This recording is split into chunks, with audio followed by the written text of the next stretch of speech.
question in all our mind is usually, what happened to us after we die? It seems like nobody has come back to tell that story to me.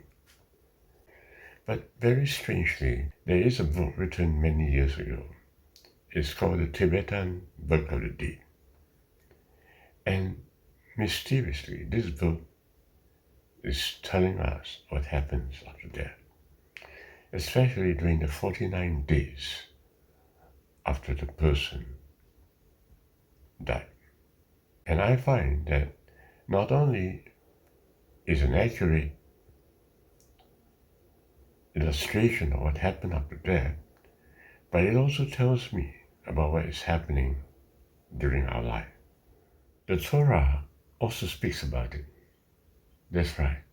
In the Torah, we know that after the Israelites left Egypt, they have to undergo 49 days journey into the wilderness before God speaks to them directly at Mount Sinai.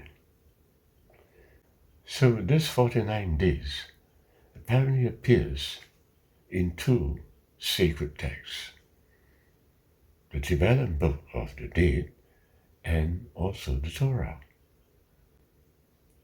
I recorded the clip and enjoy the clip. The Book of the Dead states that by the third or fourth week, the soul reaches its next challenge, a full review of its past life. According to the Tibetan Book of the Dead, when a man dies, there is a 49-day period. That's right. So during this 49 days period, there is a period during which the person undergoes a self-review. I'm sure you heard of that. That's right. So it's this self-review that is very enlightening. And the self-review is taking place after the person has already died. Right. So that he could make a decision for himself. That's right. But see, after he has the self-review, during that period after death, the person can decide whether he wants to stop the reincarnation process or whether he wants to continue to be reincarnated. The soul has a choice, according to the Tibetan Book of the Dead. This time, there is nowhere to hide. There is no judge, no divine courtroom, no higher being deciding your fate.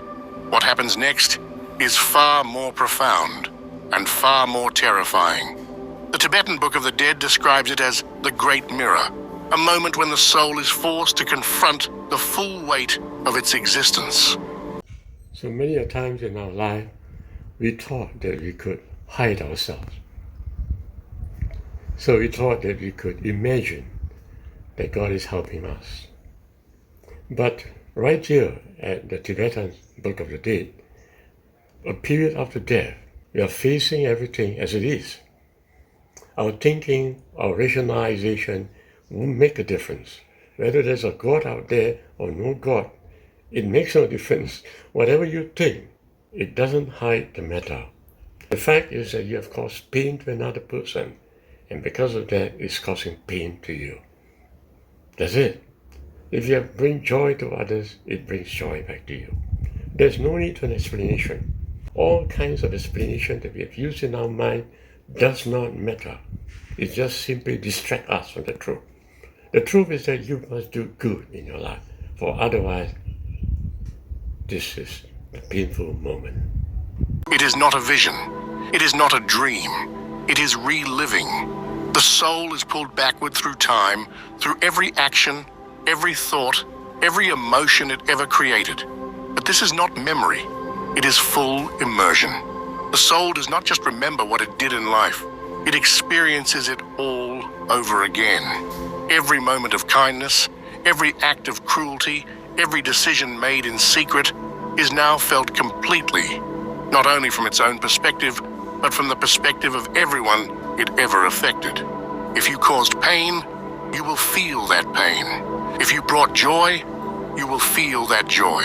But there is no filter, no way to justify or excuse past choices. Everything is raw, immediate, and undeniable. You know, my friends, presently, while we are still alive, we live in a state of dream. And in this state of dream, we have a certain amount of cushion. That's right. You don't really know yourself because you're experiencing yourself through your thought. And many times when you hurt someone else, you don't really experience the hurt because your mind is cushioning the hurt. Even when you feel your own hurt, you don't get it strongly because your mind is capable of filtering it.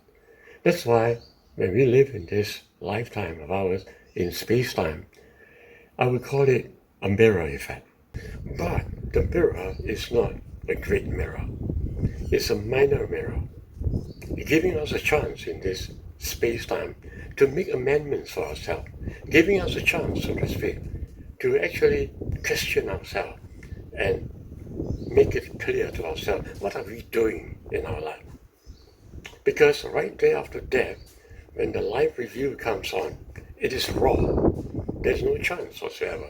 You're going to face everything of yourself without a thought. Gosh, this is the most painful moment. Even in the Torah, it is explained that way. That's right, even in the Torah. When a person dies, he goes through a period where they call it purgatory, right? That's what the Catholic call it, okay? But the Torah doesn't call it that way. Yes, but it is still an intense place where a person faces himself totally. That's right, it's like the 49 days after death. This is not punishment. It is the truth. The soul is not being judged by some external force. It is judging itself. The Tibetan texts explain that for most, this experience is agonizing. We spend our lives avoiding responsibility for our actions, justifying our mistakes, burying our guilt. But in death, there is no place to hide. You do not get to explain why you acted the way you did. You do not get to argue, deflect, or reason your way out of it. You only get to feel. For some, this experience is blissful. Those who lived with compassion, honesty, and wisdom are flooded with peace, as every positive action returns to them like waves of light. But for others, it is a torment beyond anything they could have imagined. Not because they are being punished, but because the weight of their own actions crashes down upon them. This is the reckoning, and it is unavoidable. So many times I hear many of my friends telling me, well, I think God understands. You know, I did this, I lied, but I think God understands. I hear that many times.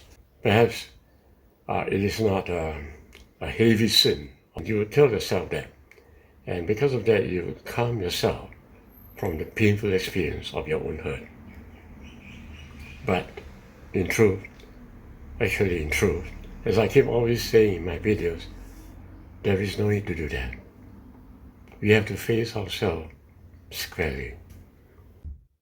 And if we don't do it in this lifetime, you'll be forced to do it in the afterlife. And it's better actually to do it in this lifetime. That's right. Why? Because when you do it in this lifetime, you have a chance to make an amendment. You know where you're wrong, and so you can do some changes to yourself so that you don't have to face the full impact of the life review taking place after death. And there's more to it I want to explain. And how do we do that? That's right. The mind is the problem, isn't that right? So because we use our mind to see ourselves, we don't really see the truth. But if we tame our mind and don't use the mind at all, we are also not seeing the truth. You know why? Because without the mind, you can't see anything. That's right. So you see, the idea of throwing away your mind to find peace does not solve the problem. Although the mind is a deflector, but we need the mind, because at least the mind will give us an idea of where we are. Isn't that right? Yes. But the better way of using our mind is to observe our mind. just a better way. Because when we keep a distance from the mind, then we are able to see the flow of the thoughts of our mind, and perhaps we can understand where we have gone wrong. Not just 5 minutes. We need to spend a lot of time observing our own thoughts. Then soon enough you'll find a place I call resonance. Resonance means that your observer must match with your thoughts. You must fully agree with what the thought is. You must match with its tempo very well. And only through this matching you'll discover a great truth. You come into a black hole. That's right, exactly the place of death. But this time, although it's painful, but you're given a chance.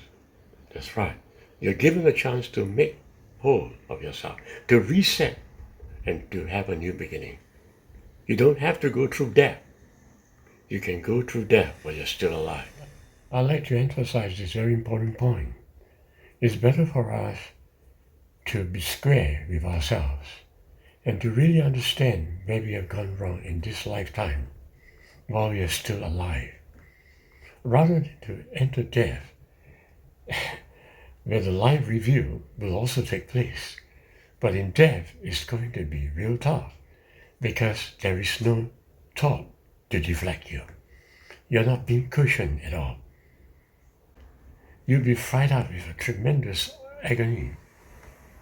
So we are given a life right now so we can make do with this life, to understand ourselves better, to stop doing what is wrong.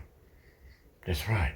To stop hurting other people and instead give more joy to others and bring peace to ourselves. Not by throwing away our thoughts, but give peace to ourselves by doing what is good to others. And we need to do it while we are still alive, not when we are dead. As I said many times in my videos, in this life that we are having, we are kind of in a dream.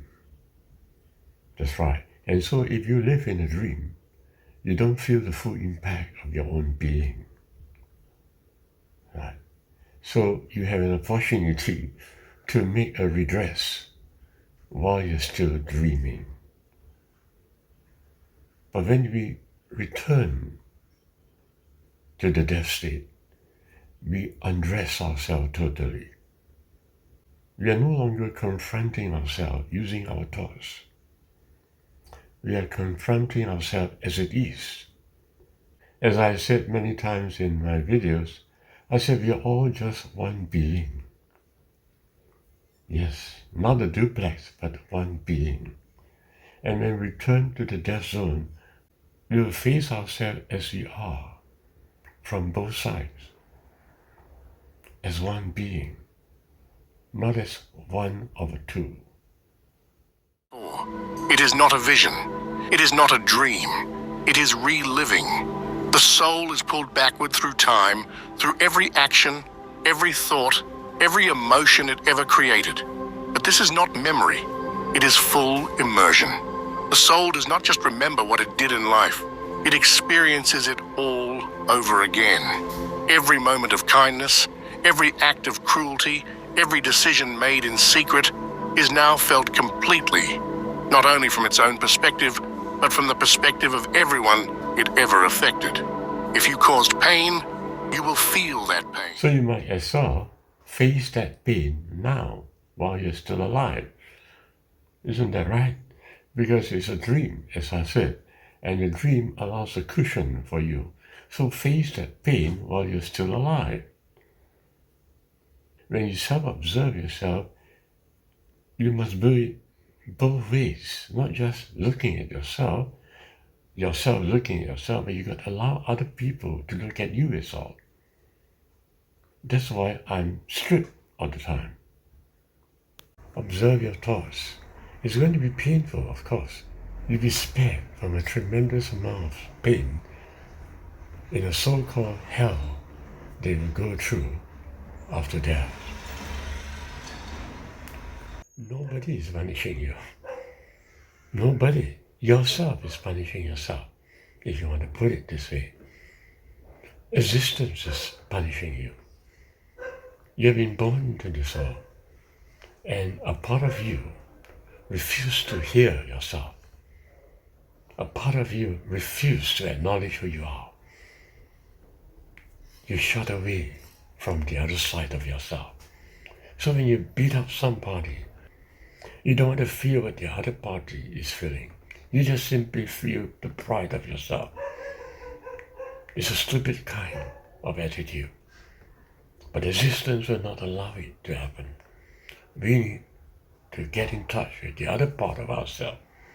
When we are alive in this world, we are living one of the two. You're either yin or yang, but you're not both yin-yang. But not after death. In this life, which is a dream, we're given a chance to only play the game one of the two, so we don't feel the impact of our being. But the truth is that we are actually in truth one being. So when we return after death, we return to the one being. And that's where we get fried up, both ways. And the pain is tremendous. There's no thoughts to cushion us. Right? We're just where we are, the one being. So my good friends, it's either you discover that you're one being right now, or you're still alive in dream, or you discover you're one being at the level of death. But it's kind of too late, I want to say. But if you discover you're one being at the point of death, after you have died, it's kind of too late. I'll explain why. But here's where it gets even more shocking. According to the Tibetan teachings, this life review does not just affect the past, it also determines the future. By the time the soul has relived its entire existence, it is no longer neutral. It is deeply conditioned by the emotions it has just re-experienced. If the soul emerges from this review filled with guilt, regret, or attachment, it will be drawn back into the cycle of reincarnation. The heavier the burden, the lower the realm it will return to. Some are reborn into suffering, into poverty, into struggle, not because of external judgment, but because their own mind state pulls them toward it. The soul is choosing. You cannot choose like you do in a mental way while you're still alive. You cannot. The soul will choose for you. And because of the tremendous suffering that you gave to other people and to yourself, the soul itself will choose your next reincarnation. So in a way, it's kind of too late. You cannot do the repair work after death. The soul will choose for you the kind of life that you will have in the next reincarnation. So my dear friends, you don't have to believe me about what will happen after death. But what you can do right now is to observe your thoughts and do it with a resonance. Resonance is the only way whereby you can see yourself from both sides. And that's how you see yourself as one being. Without resonance, you're bluffing. You only see yourself from one side. So you're bluffing. You're shutting yourself from the other side. In resonance, you feel stripped down. You're completely undressed. Resonance is the only way whereby, when you observe your thoughts, and yourself included,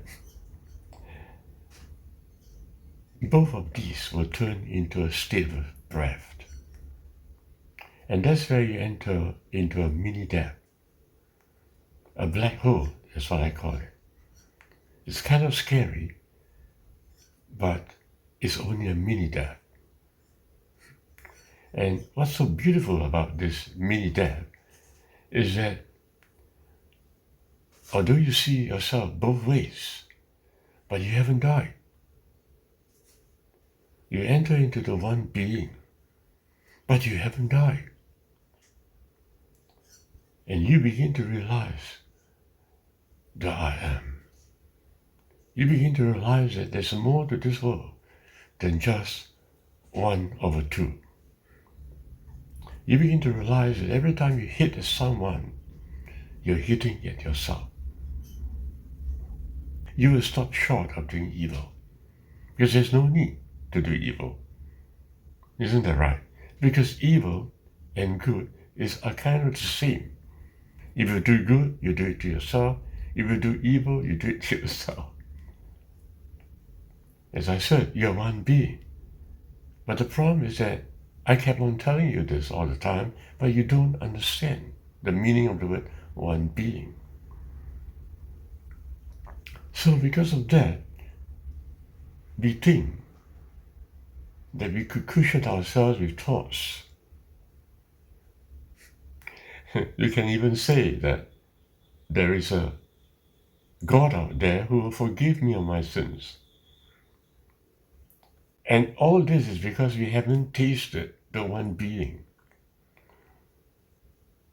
I've always urged you in my videos how you can use resonance to enter into that one being state. It is painful, but you return back. That's right. But you're still alive. To know yourself, you can only do it through resonance. If you empty your mind, it's of no use. Because in this space-time, you're given a mind so that you can have an idea of yourself. So if you just simply dim out your mind so that you could find the peace that you want, it's of no value. Because at the life review state after death, you're not spared. In fact, it's too late. It is better for us, therefore, born in this lifetime, to learn the art of resonance. What is resonance? That is a very difficult question to answer, actually. When the angels told me to observe my thoughts, the angels didn't tell me that the answer is in the resonance and not just in the mere observation of my thoughts. But I did the observation of my thoughts for 10 years. I didn't know the result of it. But I do not know why, but I did it according to the angel's instruction. And it was only, I would say, by chance, so to speak, that one day when I observed my thoughts, I turned back, and the thoughts itself turned back. And this was awesome.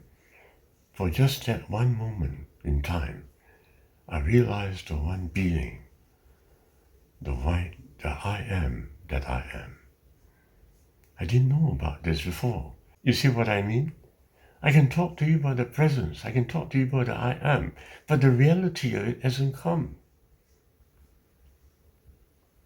You need to experience it to realize that everything that you are experiencing right now is simply a dream. And the lousy part of it is that it's a one-sided dream. In a dream, that you can see yourself on this side, and you can see someone else on that side. And in this way, you can actually blame that person.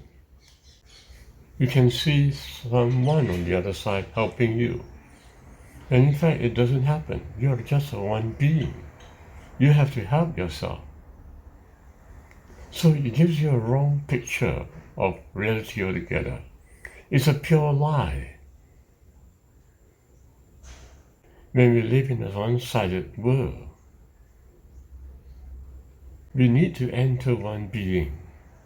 Then we realize that there is no such thing as the other side that is going to help me. I have to help myself. I have to punish myself. It's everything me. There's no one other than yourself. And that's why God said, I am that I am. That is my name forever. And besides me, There is none other. And all of us are sons of God. That's right. We are sons of divinity. And that's why you can say, I am the way, I am the truth, and I am the life. All of us are sons of God. Once you enter into one being, into the I am that I am, you find a tremendously beautiful world that you have created. I can't explain it. I don't know how to explain because you won't believe me. So I've created a song right now. I play it on my piano. And the song is sung at the tune of Abide With Me. But it's a simple lyrics, just one stanza. If you understand what it means, good for you. If you don't understand, you need just simply to press subscribe. That's right. You just subscribe to the video. I will do the videos more and more. Why? Because it's my purpose in life. I've been given a knowing greater than most people. And I want to share that knowing to others. God bless. I hear the sound